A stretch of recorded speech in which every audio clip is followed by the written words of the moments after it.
Hello, Nintendo Wii here, and welcome back to Let's Play Retro Games. Today I'm not going to be talking about retro games, I'm going to be talking about my top 10 games of 2017. So let's get started. This is a download-only release for the Switch, PlayStation 4 and Xbox One. It is Sonic Mania. It's a fantastic return to form for Sonic, one of his best games in decades. It seriously is my favourite Sonic game since Sonic Adventure 2. Number 9, a game that came out just a few weeks ago, Pokemon Ultra Sun and Ultra Moon. I kind of enjoyed the last Pokemon games, Pokemon Sun and Moon, but they weren't my favourites. But Ultra Sun and Ultra Moon have done a lot to improve that game for me. The cutscenes are a lot better in this one, the graphics are a lot nicer, there's more Pokemon to find straight away, more interesting Pokemon. Really, this is an improvement in every respect. So if you like Pokemon, definitely go out and treat yourself to Sun and Moon. Ultra Sun and Moon for the 3DS.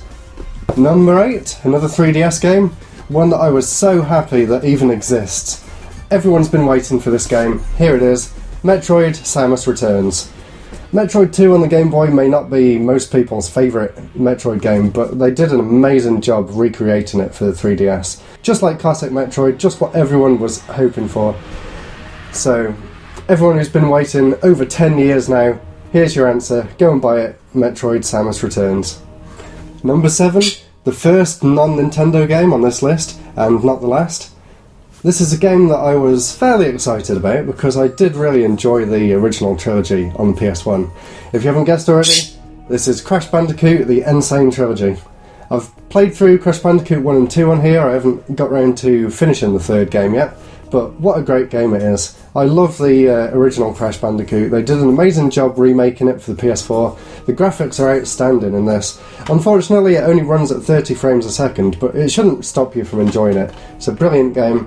Definitely, if you like platformers, go and pick it up. Number 6, what was supposed to be a surprise announcement at last year's E3, but it was ruined beforehand, unfortunately. Nintendo's had a fantastic year. This one's actually by Ubisoft. It is Mario and Rabbids Kingdom Battle. If you like strategy games, if you're a fan of XCOM, obviously XCOM was a lot of the inspiration behind this. Personally, I love Advance Wars, and this gave me that feeling with some Mario and Rabbids flair. So, really great. The cutscenes are amazing, the gameplay's fantastic. Really can't fault the game, and fantastic music as well by Grant Kirkhope. Brilliant, brilliant game. So definitely go and pick it up if you've got a Switch.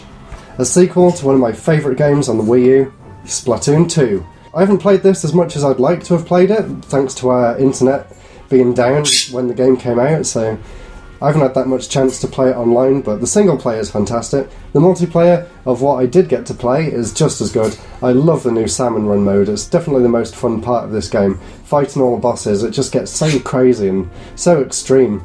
Really, really great. If you loved the first one, you're bound to love this, Splatoon 2. This is Evil Within 2. I loved the first game when it came out, but this game blows it clean out of the water. This improves on literally every aspect. Has to be one of my favourite horror games of all time. It's really shot straight to the top. Brilliant, brilliant atmosphere. Love the story, love the characters. Love the fact that you get to do a bit of exploring as well, and it's not just a linear path to the end, although it can be if you want it to be. Definitely recommend Evil Within 2 if you like horror games. And now we're down to the top 3. I'm sure you can tell what 2 of these are going to be. Hint, hint. But number 3, I know, this isn't as high as some may expect it to be. Make sure I've got the right box here. Super Mario Odyssey. Amazing game, it really is. For me, it doesn't quite top the magical feeling that I get from playing Super Mario Galaxy. It's right up there. Better than Mario 64 in my opinion, better than Sunshine. It really is one of Nintendo's finest moments. If you have a Switch, you owe it to yourself to play Mario Odyssey. There's a few little gripes I have with the game that I won't get into now, but apart from that, absolute joy to play through, and what happens after the credits is even better, so definitely stick with it. 2 more games left, both on the Switch. Hope you didn't see that. So the number 2 game, Zelda Breath of the Wild. Yep, it's not my number 1, I'm sure you can imagine what it is now. Anyway, my number 2 game, my most anticipated game in several years. Really outstanding. The amount of detail that went into the world is just jaw-dropping, it really is. So, it's not my favourite Zelda game, which may be an unpopular opinion. My favourite Zelda game is still Skyward Sword. That may be even more of an unpopular opinion, but I just love the atmosphere in that game. Breath of the Wild, though, absolutely incredible. If you have a Switch or a Wii U, you owe it to yourself to play Zelda. Even if you don't like Zelda games, this is fairly different and it's got something for everyone. Sorry if there's any bird noises going on in the background, I can't really keep her quiet. So here it is, my number one game. I didn't even know this would be in my list until last week. It's only just come out. I'm a huge fan of the series. I played it on the Wii, Wii U, played it on the 3DS. Here it is. Pappy's getting excited. I'm getting excited. I've been so excited to play this, I just can't stop. Xenoblade Chronicles 2. So as I was saying before I was rudely interrupted, Xenoblade Chronicles 2. It's an outstanding game, it really is. I'm such a huge fan of the Xenoblade series and this game did not disappoint. It's everything I wanted and more. It definitely has its own style and I can see why some people would prefer the other Xenoblade games over this one. It's not as open as X, its story isn't quite as focused as the original Xenoblade Chronicles, and the world is also a bit smaller. But what makes this game stand out is its style, its sense of progression, its characters. I absolutely love everything about the game so far. The battle system, hugely improved over the previous two Xenoblade games.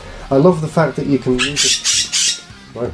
I love the fact that you can actually use the blades and swap between them. There's a brilliant story that wraps around the whole thing. And just walking around on the Titans that you get to explore in the game, it's just jaw-dropping, it really is. So I definitely recommend it. I know it's not for everyone, and a lot of people are getting all picky about anime boobs and what have you, but it really doesn't stop this being my number one game of the year. So thank you very much for watching. Please comment, rate and subscribe, and check out my Patreon in the description. And just before I go, my game Super Donuts has been released to the world. It's out now on iOS and Android. I did just put a trailer on my channel, so go and check that out if you feel like it. Until next time, goodbye.